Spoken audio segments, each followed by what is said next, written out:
वो उठाई थी, भाई साहब ने आपके सामने शंका जाहिर की थी कि मुझे राजनीतिक आका है जो मेरी हत्या करवाना चाह रहे हैं। उन्होंने स्पष्ट रूप से आपको कहा था। आंदोलन में जो माहौल क्रिएट किया गया था वो पूरा की पूरी प्रशासन की चाल थी। जितने भी मुलजिम बने, 24 जो लोग थे उसमें मुख्य मुलजिम बनाए गए थे, उनमें से एक भी ने ऐसा नहीं कहा कि भाई आप पत्थरबाजी कर दो या आप उपद्रव कर दो या आप कुछ ऐसा नुकसान कर दो या इन पे हमला कर दो। जी, ये लड़ाई सरकार के खिलाफ नहीं है, उन चंद लोगों के खिलाफ है जो अपने आकाओं के मोहरा बन के भाई साहब की हत्या की थी। 24 जून 2017 को रतनगढ़ के मालासर गांव में आनंद पाल सिंह का इनकाउंटर किया गया था, जो प्रदेश के उस समय के सबसे कुख्यात गैंगस्टर माने जाते थे। लेकिन उसी दिन विवाद शुरू हो गया था कि आनंद पाल सिंह का इनकाउंटर फर्जी है और आनंद पाल सिंह की हत्या की गई है। लेकिन दूसरी ओर पुलिस ने उस पूरे मामले पर अपनी पीठ थपथपाई थी और पुलिस ने इसे बहुत बड़ी उपलब्धि माना था। लेकिन दूसरी तरफ इनके परिवार का ये कहना था कि आनंद पाल सिंह का मर्डर उनके भाई रुपेंद्र पाल सिंह उर्फ विक्की उनके सामने किया गया था और धोखे से उन्हें बुलवाकर वहां पर मारा गया था। ये मामला काफ़ी सालों पुराना हो चुका है।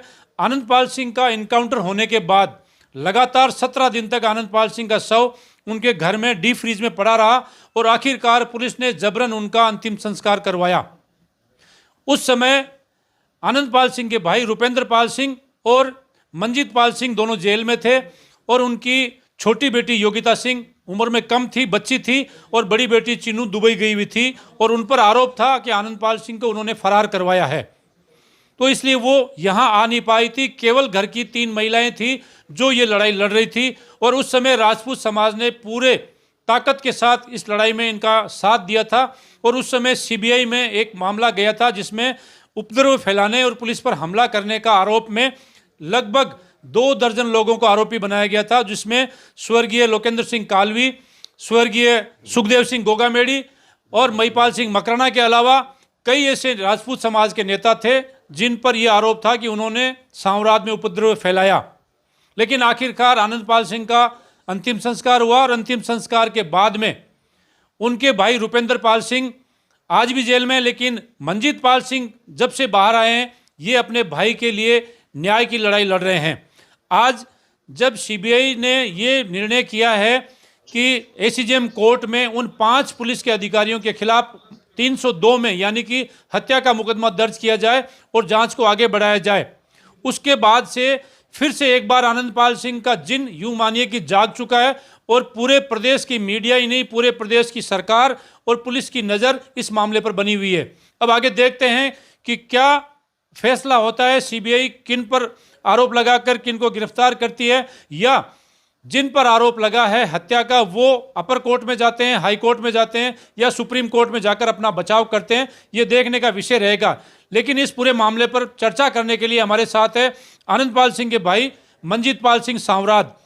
आपसे जानना चाहेंगे कि आज का जो निर्णय आया है, ये कहा गया है एसीजेएम कोर्ट सीबीआई द्वारा कि 5 लोगों को दोषी मानते हुए उन पर हत्या का मुकदमा दर्ज किया जाए। उनमें तत्कालीन चूरू के एसपी राहुल बारट, विद्या प्रकाश जो उस समय डीवाईएसपी हुआ करते थे, बजरंग सिंह और सोन सिंह, इसके अलावा वो उठाई थी, भाई साहब ने आपके सामने शंका जाहिर की थी कि मुझे राजनीतिक आका है जो मेरी हत्या करवाना चाह रहे हैं। उन्होंने स्पष्ट रूप से आपको कहा था। अगर उस समय प्रशासन और सरकार ध्यान देती तो आज भाई साहब हमारे बीच में होते और ये दिन हमें नहीं देखने पड़ते।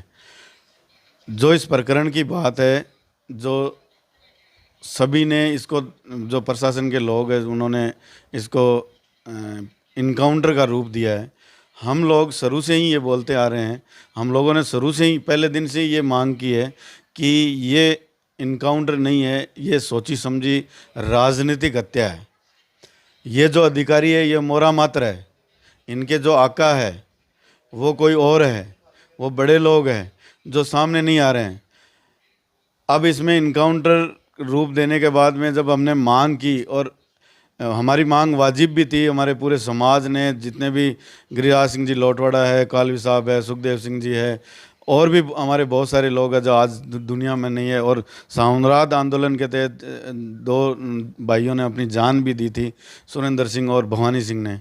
तो सभी लोगों ने ये मांग की थी कि भाई ये हम लोग सीधा साग ये कह रहे हैं कि हम कोई उपद्रव नहीं करना चाहते, लेकिन हमें हमारा न्याय मिले और सीबीआई जांच, क्योंकि सीबीआई पे आप देख रहे होगे कि किसी भी आंदोलन में लास्ट ऑप्शन सीबीआई का होता है, क्योंकि सीबीआई पे सभी लोगों को यकीन है। जैसे जिस तरीके से न्यायपालिका पे भरोसा है, उस तरीके से सीबीआई पे भरोसा है। लेकिन सीबीआई पे जो भरोसा था वो हमारा गलत निकला। जो हम लोगों ने न्याय की मांग की, उल्टा हम न्याय देने की बजाय हमें ही मुलजिम बना दिया और जो हत्या थी उसको इनकाउंटर का रूप दे दिया और कोर्ट में चालान पेश कर दिया गया था।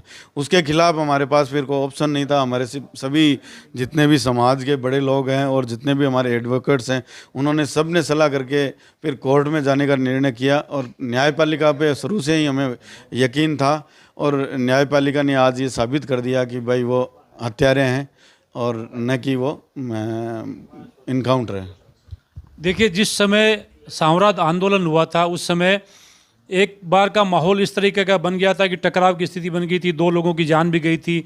और उल्टा सीबीआई ने लगभग आधा दर्जन लोगों को आरोपी बनाया था। लेकिन आज उसी सीबीआई ने, आप कह रहे हैं कि न्याय किया है, तो अब आपको क्या उम्मीद है? ये लड़ाई लंबी है, आज से शुरुआत हुई है इस लड़ाई की। इसमें आप क्या मानते हैं कि क्या पुलिस के जो अधिकारियों का नाम आया 5 लोगों का, उनकी गिरफ्तारी होगी? या उस समय भी भारतीय जनता पार्टी की सरकार थी और भारतीय जनता पार्टी की सरकार के खिलाफ साम्राज्य में एक नारा गूंजा था कि कमल का फूल हमारी भूल, और राजपूत समाज ने भारतीय जनता पार्टी का विरोध किया था और एक नारा लगा था कि वसुंधरा तेरी खैर नहीं, मोदी तुझसे बैर नहीं। वो नारा था, उस समय भारतीय जनता पार्टी की सरकार थी, आज भी भारतीय जनता पार्टी की सरकार है प्रदेश में। तो क्या मानते हैं कि ये भारतीय जनता पार्टी की सरकार जो आज की है वो आपको न्याय दे पाएगी? जी देखिए कि न्याय तो हमें कोर्ट से मिला है, ना कि सीबीआई से मिला है। और सीबीआई पे जो उम्मीदें थी उसमें पानी फिर गया। दूसरी बात, उस समय आंदोलन में जो माहौल क्रिएट किया गया था वो पूरा की पूरी प्रशासन की चाल थी। जितने भी मुलजिम बने, 24 जो लोग थे उसमें मुख्य मुलजिम बनाए गए थे, उनमें से एक भी ने ऐसा नहीं कहा कि भाई आप पत्थरबाजी कर दो या आप उपद्रव कर दो या आप कुछ ऐसा नुकसान कर दो या इन पे हमला कर दो। आपको बीच में एक बात बताना चाहूँगा, जो एसपी थे, लेडी एसपी, वो मोनिका सेन, उन्होंने जो बात कही थी कि भाई मेरे साथ हमला हुआ और मैं एक फौजी के घर पे पनाह ली थी, वो बिल्कुल झूठ था। वो हमारे ही घर पे गई थी। मेरे जो अंकल है दामोदर सिंह जी, उनके घर में गई थी और उनकी बच्चियां और काकी साथ, जो मेरे काकी साथ जो दामोदर सिंह जी की पत्नी है, उन्होंने ही उनको कपड़े दिए थे और उनके साथ में ऐसी कोई घटना नहीं हुई थी। सिर्फ वो बच के, ये एक ड्रामा था उनका। लेकिन वो जो उस समय उन्होंने ये भी नहीं दिखाया कि वही परिवार है जो आज भी, अगर उनको खतरा भी था तो हम नहीं रक्षा की है उनकी, उन्होंने उस समय वो चीज़ नहीं दिखाई। और दूसरी बात, सीबीआई से जो आशा थी वो हमें नहीं मिली। और जितने भी उपद्रव किया था वो सिर्फ प्रशासन के ही लोग थे। प्रशासन के लोगों को द्वारा उस भीड़ के अंदर ऐसे लोगों को चिन्हित करके भेजा गया ताकि वो लोगों को उकसाए और ऐसा माहौल क्रिएट करे कि ये आंदोलन पूरी तरीके से ख़त्म हो जाए। और आज तक जितने भी बड़े आंदोलन हुए उनको लगभग प्रशासन इसी तरीके से ख़त्म करता है।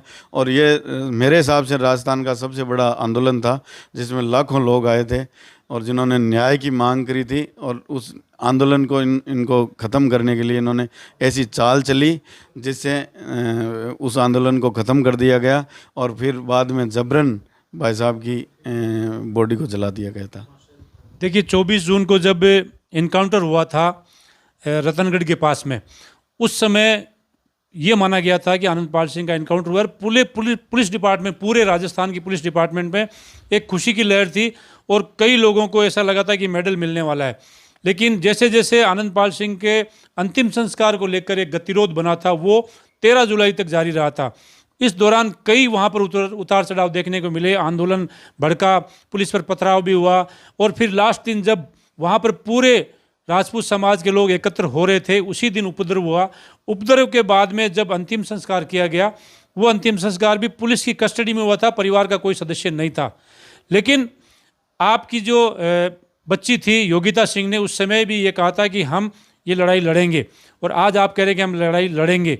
तो आनंदपाल सिंह की पत्नी अभी हाल में यहाँ पे नहीं है, हम उनसे भी उनकी प्रतिक्रिया लेना चाहेंगे कि ये लड़ाई आप कहाँ तक लड़ेंगे, क्योंकि इसमें आपको हाई कोर्ट, सुप्रीम कोर्ट भी जाना पड़ सकता है, क्योंकि ये सरकार के खिलाफ लड़ाई है, क्योंकि सरकारी नुमाइंदे इसमें आरोपी है। पहले भी ऐसे कई मामले हुए जिसमें, एक उदाहरण है दारिया इनकाउंटर, जिसके आरोपी सारे बरी हो गए थे। तो इस लड़ाई में आप कहाँ तक कामयाब होंगे, आपको क्या लगता है? जी, ये लड़ाई सरकार के खिलाफ नहीं है, उन चंद लोगों के खिलाफ है जो अपने आकाओं के मोहरा बन के भाई साहब की हत्या की थी। दूसरी बात है, भाभी साहब आज तबीयत ठीक नहीं है, नहीं तो वो भी अपनी प्रतिक्रिया देते। आज उनकी तबीयत ठीक है, 10-15 दिन से उनकी तबीयत खराब है। मैं साफ और स्पष्ट शब्दों में ये कहना चाहूँगा कि जब मेरे बड़े भाई रुपेंद्र पाल सिंह जी वहाँ थे और विद्या प्रकाश जी के सामने, विद्या प्रकाश जी के कहने से उनको सरेंडर करवाया, और फिर उनके सामने उनके भाई साहब के साथ मारपीट करी, फिर कोई ऐसा फ़ोन आता है और फ़ोन आने के बाद में उनके भाई साहब की गोली मारी जाती है, तो ये सीधी सीधी हत्या है। कोई ऐसा तो इनकाउंटर वाला रूप था नहीं। अगर इनकाउंटर होता तो भाई साहब ऊपर थे, कितने अधिकारियों के या कितने कर्मचारियों की लगती वो तो भगवान जानते उस समय का। तो ये थे आनंदपाल सिंह के भाई मंजीत पाल सिंह सांवराद, जिनका ये कहना है कि देर से ही सही उन्हें न्याय मिला है, और इनका ये कहना है कि भगवान के घर देर है अंधेर नहीं। लेकिन अब देखते हैं कि आनंदपाल सिंह के परिवार को कितना न्याय मिल पाता है, और जिन पर यह आरोप लगा है कि उन्होंने फर्जी इनकाउंटर किया है, उसमें एसपी, एडिशनल एसपी और पुलिस के जो अधिकारी हैं उनकी गिरफ्तारी होती है, या ये लड़ाई लंबी लड़ी जाएगी, और देखते हैं कि कितने दिन तक ये लड़ाई चलती है। सहयोगी आसिफ के साथ हनीफ खान, नागौर, आज तक।